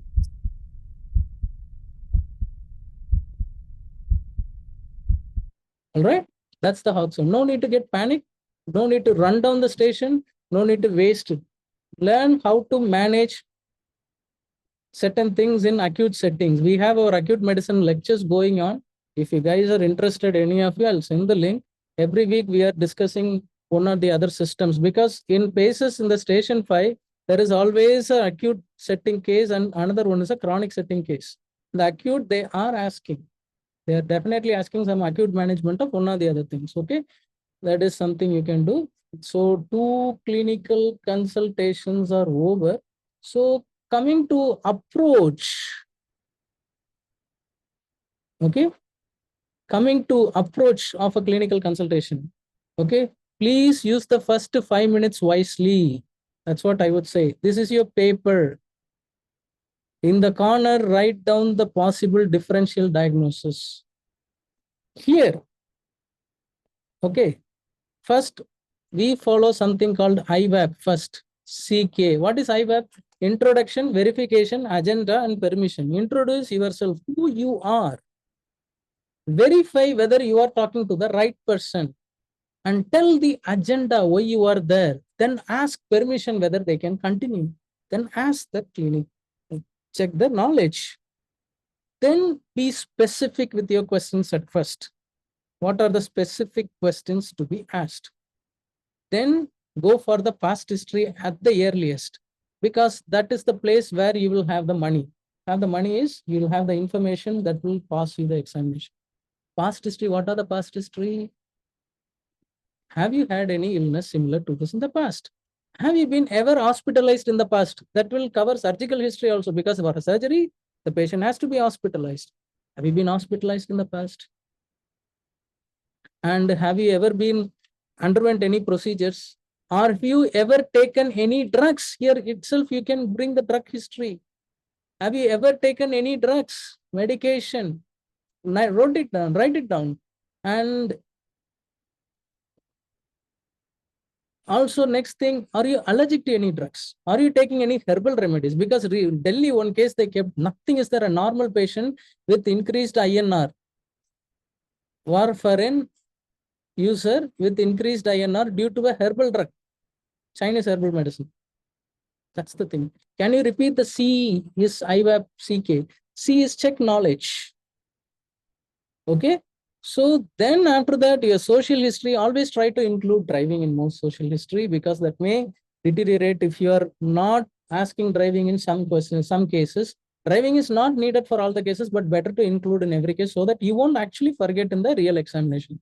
Family history, travel history, vaccination history, if it is relevant. There was a case of transverse myelitis kept in Trivandrum, where it was tailored to be a vaccine induced. Then 8+5+2 route. Like I said, history, 8 minutes, physical examination, 5 minutes, 2 minutes, just address the concerns. Don't take history, don't tell anything else. And do not panic. Do not take history or examine during the time of concerns. Never do that. So many people are doing that. IVAP is, Dr. Kakar, it is introduction, verification, agenda, and permission. You introduce yourself. I am Dr. Kakar. You verify. Is this Mr. Moses? You are 32 years of age. Yes. Agenda, I am here to talk about your condition. Is it all right with you? Yes. Permission, is it okay? We can go ahead. It's done. And do not invent science. And one more thing, this is not, basis examination is not something to test your exact medical knowledge, your in-depth medical acumen. This is not tested there. That's why many candidates blow out knowing that simple things, okay? Simple things you try to do that, you will pass the examination. Some people will be like MD, PhD, this, that, they will come and think in some superlative level. This is not correlating, that is not correlating. Out. I know a neurologist came in neurology station, he failed.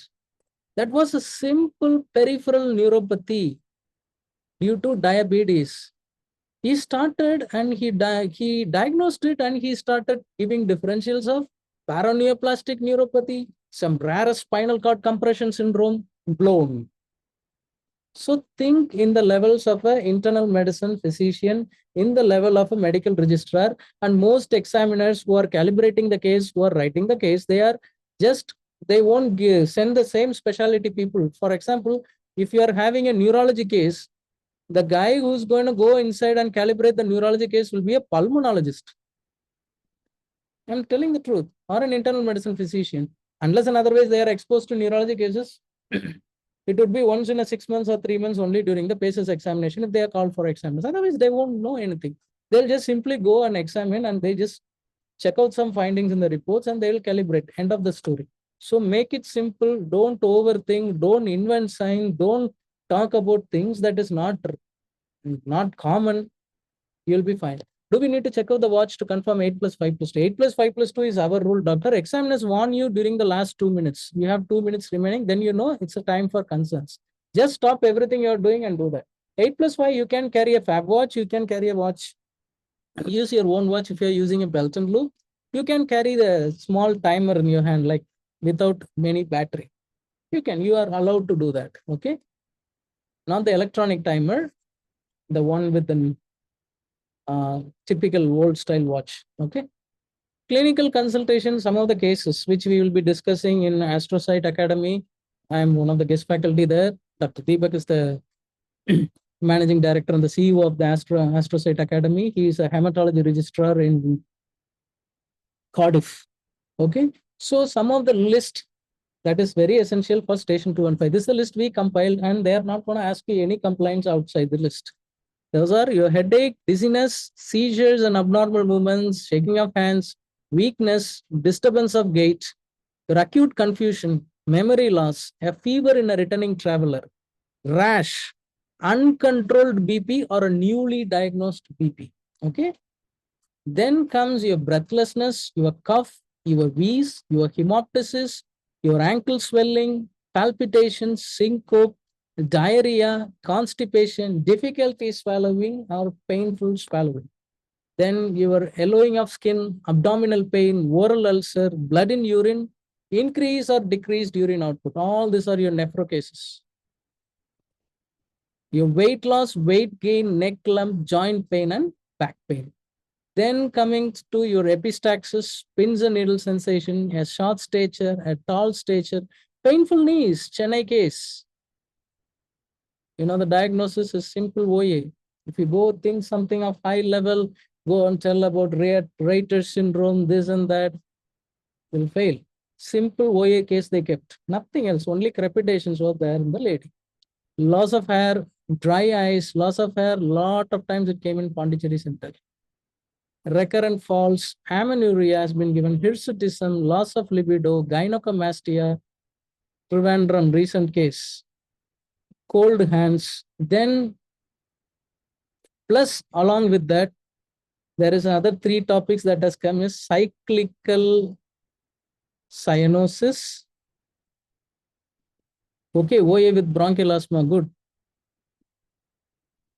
Okay, one case, one session they would have calibrated like that. Other session they just kept OA. That's it. One of my friend was the examiner there. Cyclical What is OA osteoarthritis. with bronchial asthma? Yes, that is one session they kept it like that. When Dr. Ibrahim went where Dr. Vivek was there as examiner, that time that's just a OA. That lady couldn't even walk that much that day. Another thing is cyclical cyanosis. It came in Trivandrum. The differential diagnosis they expected is methemoglobinemia. All right.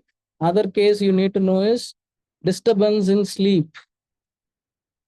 Other thing is melena, that is black stools. So you should know the differential diagnosis and approach for these topics. They are not going to bring out any topics outside this. I can guarantee you. You should know how to approach these cases. You should know the differential diagnosis for these cases. That's why we don't teach, we don't in astrocyte or anywhere, even during my free sessions, we don't go and teach some case. There is no use in teaching a case. You should know the complaint and you should know how to approach the complaint and you should know to give a rational differential diagnosis. That's more than enough. No need to read about some complex things and go and ultimately derail. And we have some special sessions on neurology. These are some of the direct sessions I have with Pass the Paces team when I'm there for neurology this time, whoever coming there. And along with that, online sessions we have on approach to spastic paraparesis, cerebellar syndromes and nystagmus, motor neuron disease, LMN lesions, radial nerve palsy, median ulnar nerve palsy, myasthenia gravis, common peroneal nerve palsy with L5 radiculopathy, post-polio limb, third cranial nerve palsy, sixth cranial nerve palsy, and facial nerve palsy. These are the cases we teach with my full examination videos with all the findings, how to approach investigation and diagnosis. Cardiology, we don't have a tutorate. We have a cardiologist. Unfortunately, he got held up. He might be teaching in the future sessions. Okay. Now I'll do some communication cases. Okay. And then we can wind up. I think it's late. I think we will still do.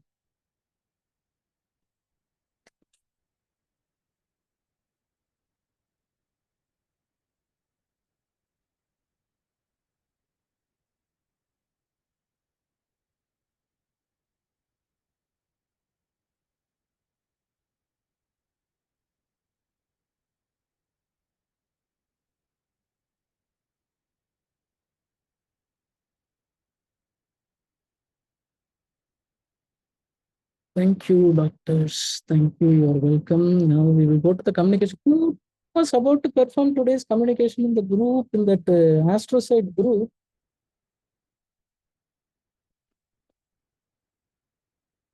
Just a second.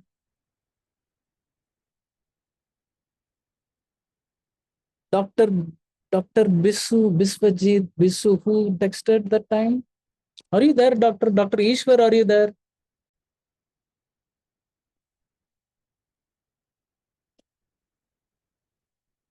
Dr. Bisu, Dr. Ishwar, are you there? They both are not there. Dr. Rudra, are you there?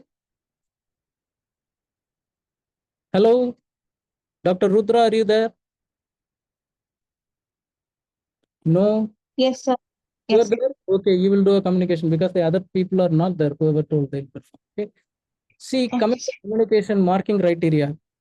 Okay. Clinical communication skill, what they see.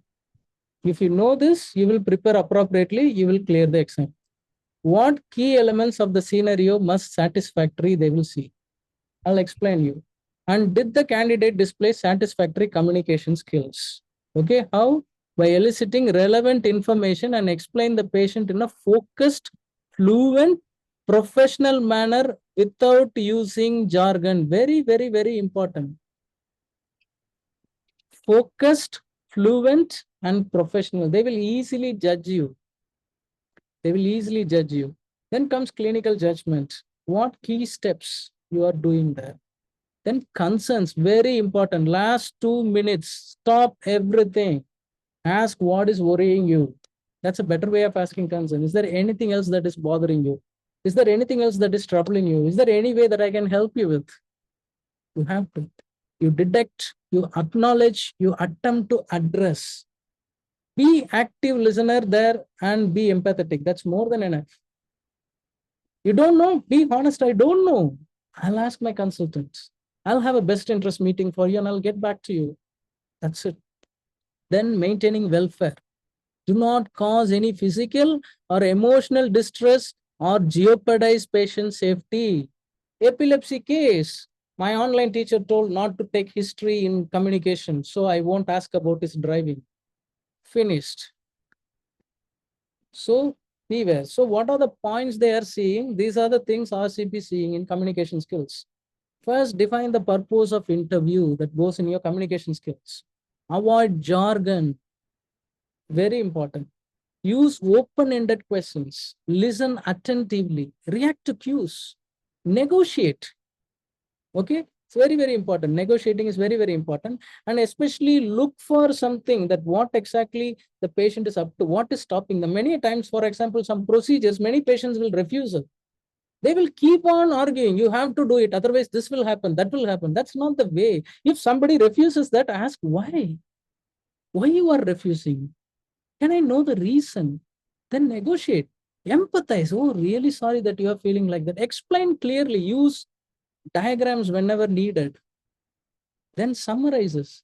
Summarize it. Then comes to here the ethical principle. Always respect the patient as a person. Do it for the best interest. Always use the word best interest. They like it a lot. And their wishes. Use professional judgment. In face of uncertainty, always involve a consultant. Tell I'll have a meeting. Try to do more good than harm, or otherwise, I would say do no harm. Make sure you are aware of principles of justice and equity. One very common mistake everyone does is, because of some people told is, whenever they asked medical error scenario, who have done that? We are all asked to told, including my time when I was preparing, we are all asked to tell that I won't reveal any name to you now. We did it as a team. It's a teamwork. I can't reveal anything. The same issue was spoken to two stalwarts of cases in India today. One is Dr. Punekar, next is Dr. Praveen Verma, all over international PACES communication editor.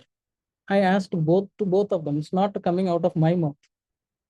They said it's absolutely wrong. You're not allowed to tell that. First, acknowledge an error is happened. Somebody is responsible, could be. Tell we are investigating. We have written an incident report. We have been informed to the ward manager. If somebody is found guilty, you will know their name through appropriate channel. The guilty, whoever done an error, he will not go just like that. We are very sensitive about the issue. You talk like that, the surrogate will melt down. Instead, you are going to tell, I won't tell the name. We did it as a team. We did it as a team. Recent scenario that came where somebody amputated the wrong foot. Suppose you are the treating physician of the patient who gave perioperative fitness. Will you go and tell, I am also involved. I also treated the patient. So we did it as a team. We cut his limb together as a team. You won't. You will look for your own safety. Be practical. That's what been happening in NHS. This I realized after getting into the system, what is exactly happening. Till then, I was also trusting people who ever taught me online. Then after getting it confirmed from the appropriate people, then I know that's a wrong thing. So principles of justice and equity is very, very important. So now we will do one communication scenario and Dr. Rudra will take the case. Just give me a second. I'll just go to it.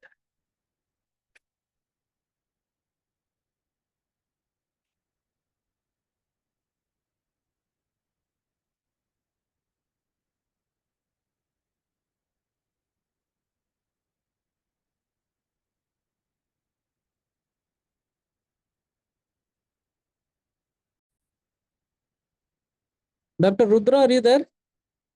Can you start preparing? Yes, sir. Yes, sir.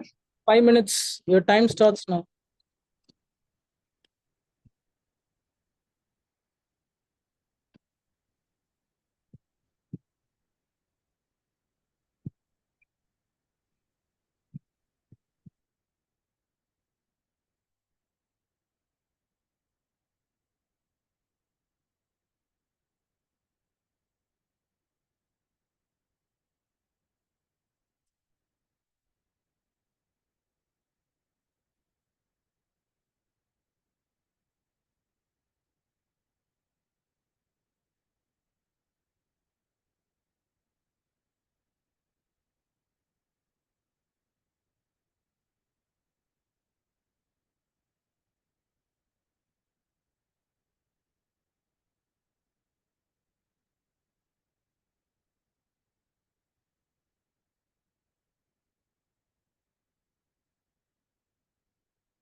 Dr. Prashant Kumar asked, we shouldn't tell that we did as a team in no ways. Just I'm practically asking you, will you do that in your practical life, day-to-day life? Suppose you are the visiting consultant and I am also a consultant in the hospital. Okay. I gave a wrong drug and patient ended up in ICU. Will you tell someone in the team that no, you will definitely wash off the hands? Why you want court cases, penalty being weighed off on you? Absolutely you won't. So do not shield the colleague. That's the word of Dr. Punek, the great, my mentor, guru, boss, everyone in NHS and in practical life and in cases as well. What is to tell lecture in the scenario? Can you type? Particularly. Can you please type, doctor? It will be easy if you can type it in the chat so that others will also easily understand. Can you please type? I'm more than happy to address your queries. I have one suggestion, Dr. Moses. Yes. Hello. Yes. You have got PPP, pills, pregnancy and periods. I made a 4th P for myself, of course, planning for pregnancy. Yeah. That's good. That's great, sir. That is very important. Are Yes, you planning for P? Are you pregnant? No. Are you planning for pregnancy? exactly. We have That to is ask, especially in some disorders. radiation as well as in radioactive iodine treatment. Yes, not just the yes, sir. Also, even if you are talking, going to deal with some cases like SLE, multiple sclerosis, which are very common here, you have to ask. The 4th P you can also remember. Suppose if you are not able to elicit a quick pregnancy history itself, a lot of things you have to ask. Have you been pregnant before? Planning to get pregnant. Number 3, Yes. pregnancy losses. If there is a pregnancy losses, in which trimester? Pregnancy loss, very important. Is it a first trimester loss, second trimester loss? Loss. Different trimester loss have different diagnosis. Okay. Yes. All right. I think Dr. Rudra, are you ready? Yes, sir. I have one small doubt. Can I ask? Or, Please ask me. sir, a possibility of alternative investigation, we are going to suggest. Is it like that? I will tell you after you finish the scenario. Okay. Okay, sir. It is equivalent to asking an examiner what I have to do here. They won't. I will tell you after. It's postponed. Okay. I'm sorry about the typo because I've been making 4 or 5 PPTs every day. Then how should we? 1 minute, I'll just answer him. We'll start. How should we answer if the patient has to tell the name of the doctor? Yes. The way to answer, if you are the patient, I will answer. Sir, I don't know who did that right now, but we are looking into things seriously. And we have told the ward manager, report has been raised. We are investigating what went wrong. Suppose if this is an error of an individual, one person, he will be definitely dealt with. Either what NHS do, suppose they can de-promote the person. Suppose he is a consultant, he will become a junior consultant, or he will be pushed to registrar level, or he will be sent to training. If the error is so grievous, he can be suspended. GMC can suspend their license also. All right. Any of the things will happen. But right now, I don't have a name. You will definitely get to know the name through appropriate channel. Are you getting it, doctor? These are the steps you have to explain. Instead of telling it's a team, that's wrong. No team. Somebody has done, somebody. Or it's a fault among, there is some miscommunication. Again, it is. That's why you have to be very diplomatic in answering. Tell, we are investigating. If a guy is involved, he will be getting, and he will not be left unpunished. That will cool down the surrogate, whoever is right in front of you. Otherwise, they will end up screaming, and you will end up directly going and telling, I will refer you to Pulse. You are not sent to go and tell that you are going to refer somebody to Pulse. You are rather sent to diffuse the situation. Otherwise, they will just write about Pulse, contact in the ward. Problem solved, right? Why they have to waste the time of a senior house officer or a medical registrar to go and explain about something like Pulse here? Nothing, right? Okay. I hope that answered the question. We will start the scenario. Just a minute, doctor. Yes, your time starts, Dr. Rudra. Please go ahead. Okay, sir. Good evening. I'm Dr. Rutra. I'm one of the medical doctors in the ward today. May I confirm name and age, please?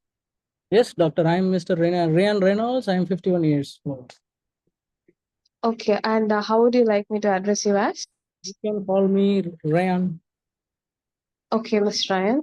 So, can you tell me what you know about your condition already? If we have to discuss about your health condition. Been passing blood and stools, like my stools mixed with blood. And I saw in the party seat, I was really scared why blood is going all the way. It was like, very scary. I've been just losing some weight also recently. And I came here, and one doctor came and told me, like, they are going to pass a tube through my back passage and going to put a camera inside and take photographs. That looked very gross and scary. But still, I accepted that, for the thinking that that will give some clues and you will treat me with that. Getting it? But Yes. today morning, 2 to 3, this doctors came and they told me, you're not going to do the test on me. You're not prepared adequately. I was like, what? You're not prepared adequately. I was like, what on earth is happening, man? I've been admitted here. I want this test to be done so bad. I don't know. I understand it's very distressing for you, and I understand you've been going through a very difficult time. I'll try my best to help you out, Mr. Ryan. Okay. So, yes, as you said, you have been planned for this procedure where we could have passed through a small tube through your back passage and see whether what is causing the bleeding. And unfortunately, we are not able to do the procedure today because, as the doctor said, the bowels haven't prepared, meaning that there are some particles in your bowels, so that when we pass the camera, we will not be able to see through it. How do you So we know will not. particles in my bowel, doctor? Because no camera has been passed. Who saw there are particles in my bowel? No. So can I ask a few questions before this, Mr. Ryan? Yes. What? Is there any enema something was administered yesterday in the night? Yes, they gave. Yes, the nurse came. Okay. She came with a pack of soap water, and she inserted the tube through my back passage, and she sent everything. I was in the loo for a long time. Okay. And were you asked not to take anything through your mouth from a particular time? They gave some paper, some pamphlet to eat only that. I don't know. I just got the pamphlet and I kept it somewhere. I was eating till 12 o'clock. At 12 o'clock in the night yesterday. Yes. After that, you haven't eaten anything. No. Okay. And you were following the list that they gave? That list flew somewhere, doctor. I don't know where it is laying in my room. They didn't explain. They just gave me the list and went. Okay. I understand that should have not have been done. So, if at all you had eaten something which is difficult to digest or late to get digested, then your bowels will be full and will not be able to see what is causing the bleed. So, You should explain from your end, right? That they are not explained. They came and they gave me some soap water they sent through my back passage. And okay, I was most of the time in the washroom only. So I thought my bowel is empty. I will get the test done. Now the test is not done. It's not my fault. I want it to be done right now. we can do other tests, Mr. Ryan, today. Since you're losing blood, we'd like to do other tests and find out what is the causing the bleeding. What is the other Uh, test you will do? How, when you will do? What test you will do? can I ask whether any imaging of your abdomen was done, Mr. Ryan? Imaging of my abdomen. What, doctor? I'm not aware, doctor. When I was brought in here, they just took me to this, some photograph of my tummy in the emergency itself. They took because they Okay. had a doubt whether some of my bowels got punctured or anything like that, and Yeah. that's it. They took one photograph. I don't know what photograph is that. Okay. Okay. So we can do better imaging. We can do a CT scan of the abdomen and Why you also, didn't, doctor? Mr. Ryan. Why you didn't do that early then? No, we cannot. The colonoscopy as passing through tube to the back passage will actually give a better idea.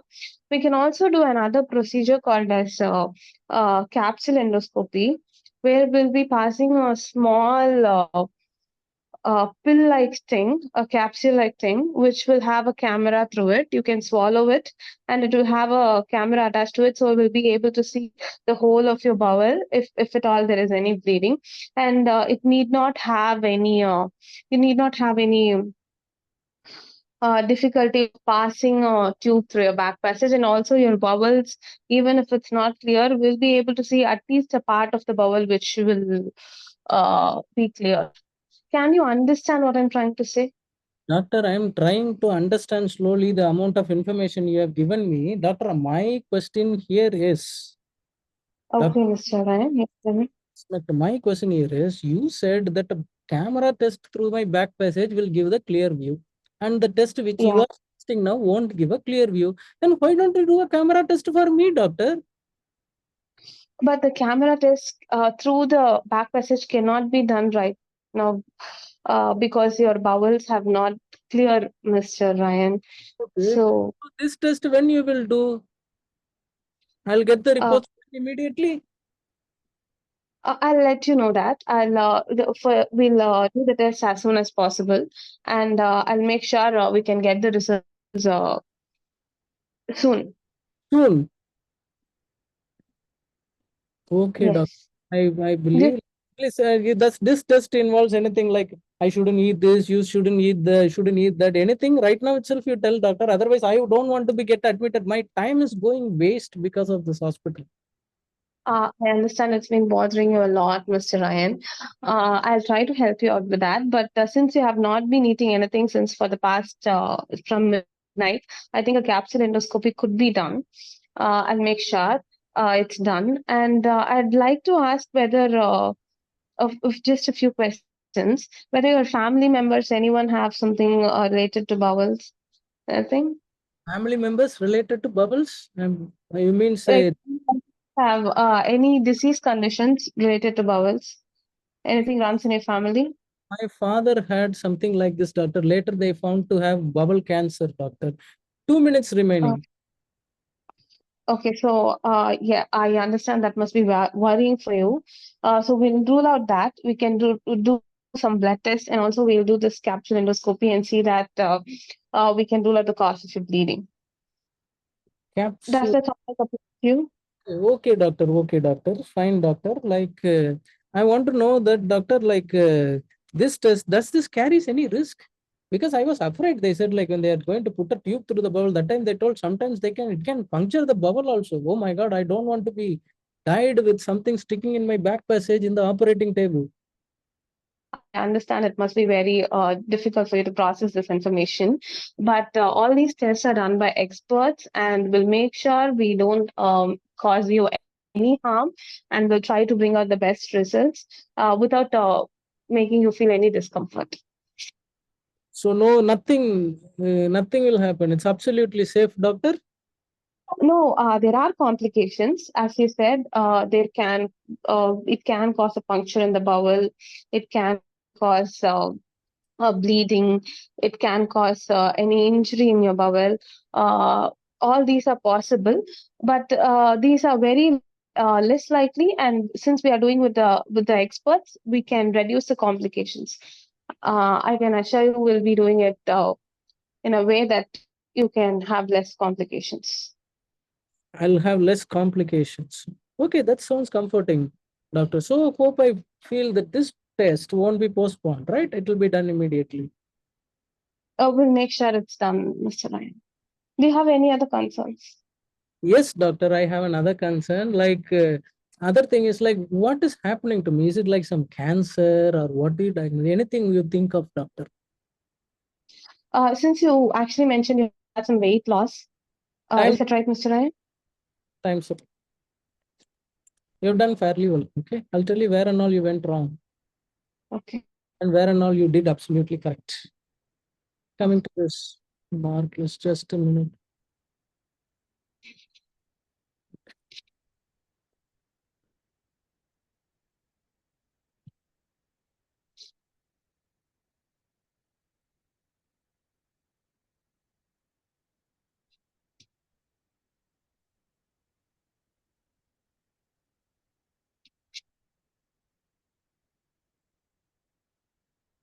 Clinical communication will go on a borderline. You know why?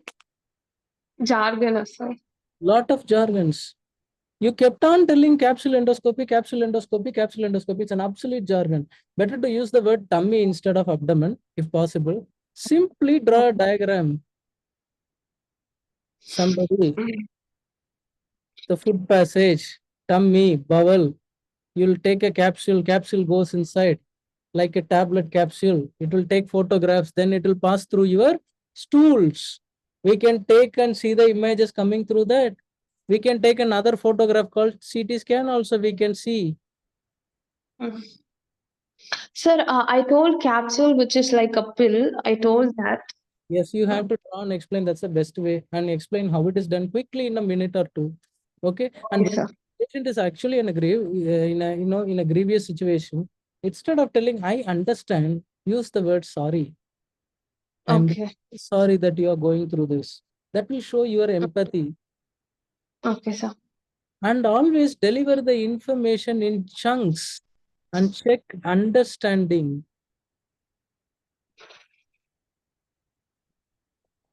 Okay. Mm. Deliver the information in chunks and check the understanding. Are you following me? Instead of completely going and giving the information, those are some of the things you should be very, very careful about. Your clinical judgment is satisfactory. There is no doubt. You know what to do, how it is done. Okay. And another thing is, whenever such things are coming, such history, it's better to ask just one personal history here, that is smoking history. Nothing else is needed here. Just the smoking is all you need to tell. Smoking history is all. And another thing you need to ask here is any drug and allergy history, because contrast can may be taken. Again, very important. Okay, I'll tell you Okay. how the scenario has to be approached. Concerns is fine, satisfactory. Welfare is satisfactory. You will pass the station. Little work on communication will be needed. I'll tell you here. This is how we are going to approach the scenario. Step after step after step after step after step. First, IWAP, we know. CK, we know. Explain the situation and why it's not to be done. Okay. Explore what is the cause. Do not go take it as an error, because some candidates in Mumbai, they made a mistake after they finished the exam and coming and telling they were taking it as an error. This is not a medical error. Bubble inadequately prepared, gut is not inadequately prepared, is the part of patient has to play a part here too. So it's not something to be taken as an error. Okay. Also, explain why gut preparation is very important. You went and you gave a statement, there are particles in your bowel. Do you know? No. Right. Without seeing, you cannot tell that. It's extremely important why it is important. Okay. Past drug and allergic history is important before any procedures. Personal history did not tell everything, just smoking and alcohol, one word. Okay.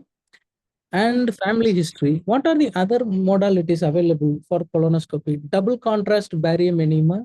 Dye is involved here. So allergy history is extremely, extremely important, and drug history is important. Why? Because some of the drugs, even the common drugs which we use like metformin, are radio sensitizers. You know that, right? It will sensitize. All right. Next, sigmoidoscopy. Another thing we can do, CT colonography. This you're told, there is nothing. And this capsule test is called Scott cap, we use in UK. Okay, Scott cap. It contains two tiny cameras inside. This is how they expect you to tell. The cameras take pictures of the lining of your bowel. Every word I've written here. To look for any problems. End of the story. Test to scan. Okay. What if they ask one doctor as colonoscopy is the best test? Why should I get alternative test done? Yes, that's the question I asked her. If that is the case, I'm telling colonoscopy is the best test, why I need an alternative test? For the best interest of you, we cannot wait for one more bowel preparation. Can the best interest meeting where a lot of consultants came together and doctors who are treating you came together and discussed, we found we can do some other test now, first to see if there is anything. Suppose if there is any need of colonoscopy arises in the later future, we will think about it. But right now, we would like to schedule you for an investigation fast without making you wait. You'll be happy if you tell them. Why smoking alcohol is important? It's very important in any suspected malignancy, any suspected stroke, any MI. For example, another scenario called post-MI counseling recently came.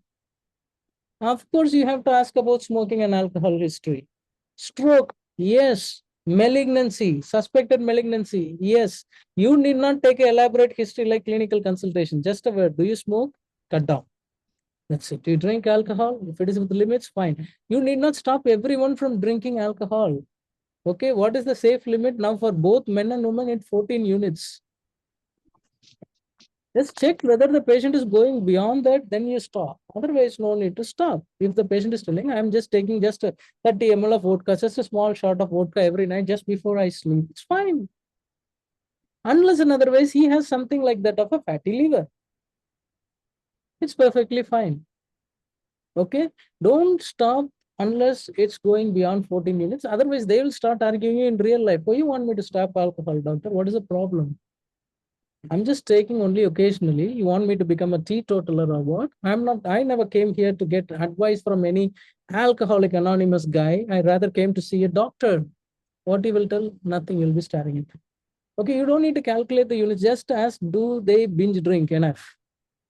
Do they binge drink?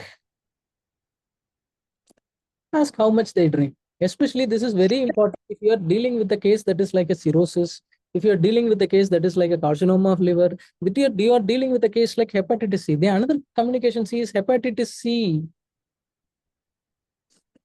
Breaking bad news and further management plan. There you have to ask about alcohol history.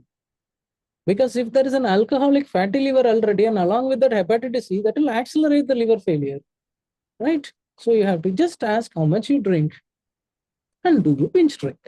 End of the story. In relevant cases, not in all cases. You don't need to go and ask about smoking and alcohol in a DNA CPR case where a 80-year-old lady is already dying or brain dead. What's the point in asking those things? No. That's why we have a protocol like this for every communication cases.